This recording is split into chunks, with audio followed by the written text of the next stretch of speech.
Saudara-saudari yang terkasih di dalam Tuhan kita Yesus Kristus, selamat pagi, selamat berjumpa kembali.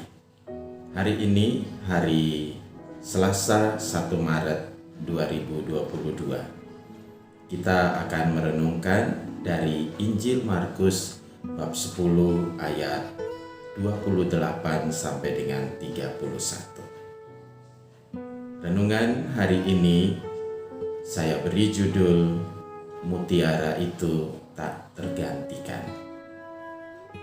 Saudara terkasih, seorang pemuda anak tunggal dalam keluarga dan yatim piatu sejak usia 10 tahun. Ia merasa sedih, apalagi hidupnya tidak mudah. Ia berjuang untuk memenuhi kebutuhan hidupnya setiap hari. Sejak usia 10 tahun, ia sudah merasakan beratnya bekerja sebagai buruh bangunan. Mimpi untuk menjadi orang kaya membuat ia tidak pernah putus asa. Ia bekerja keras untuk membiayai sekolahnya. Ia tidak pintar, tetapi ketekunannya membawanya sampai menerima gelar S2. Ia bekerja, membanting tulang, dan mencapai posisi penting di suatu perusahaan, juga di instansi pemerintahan. Sekian tahun, ia hidup dalam kemewahan dan kelimpahan. Segala hal yang ia butuhkan segera bisa dipenuhi. Namun ia sering merasa ada sesuatu yang kurang. Ia sering merasa cemas. Ia sering merasa gelisah. Merasa ada sesuatu yang membuatnya tidak bisa benar-benar bahagia.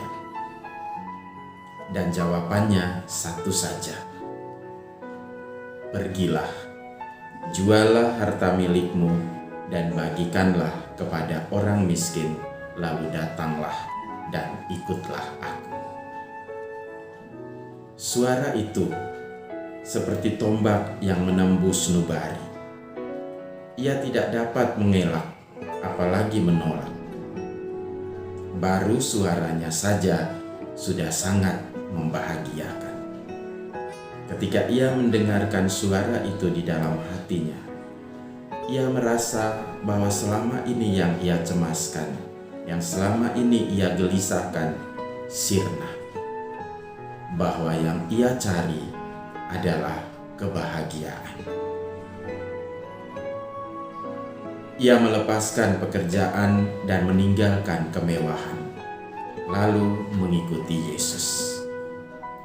Dia merasakan sukacita yang sebenarnya, dan itulah bagi dia adalah sebuah sukacita, sebuah mutiara terindah sebagai pengganti seluruh harta yang pernah ia miliki. Bahkan ia merasa menerima berlipat-lipat ganda. Maka saudara, benarlah sabda Yesus kepada Petrus yang bertanya kepadanya, "Kami sudah meninggalkan segala sesuatu, apa yang akan kami peroleh?" Dan Yesus menjawab, "Sesungguhnya aku berkata kepadamu, barang siapa meninggalkan rumah, saudara-saudari, ibu atau bapak, anak-anak atau ladangnya, pada masa ini juga ia menerima kembali 100 kali lipat." Injil Markus bab 10 ayat 29. Saat kita melayani orang lain dengan tulus ikhlas, saat itu kebutuhan hidup kita pun sedang dipenuhi. Maka saudara-saudari, janganlah takut untuk melayani, karena kita tidak akan pernah berkekurangan. Salam Selasa, setia laksanakan sabda Allah. Berkah dalam.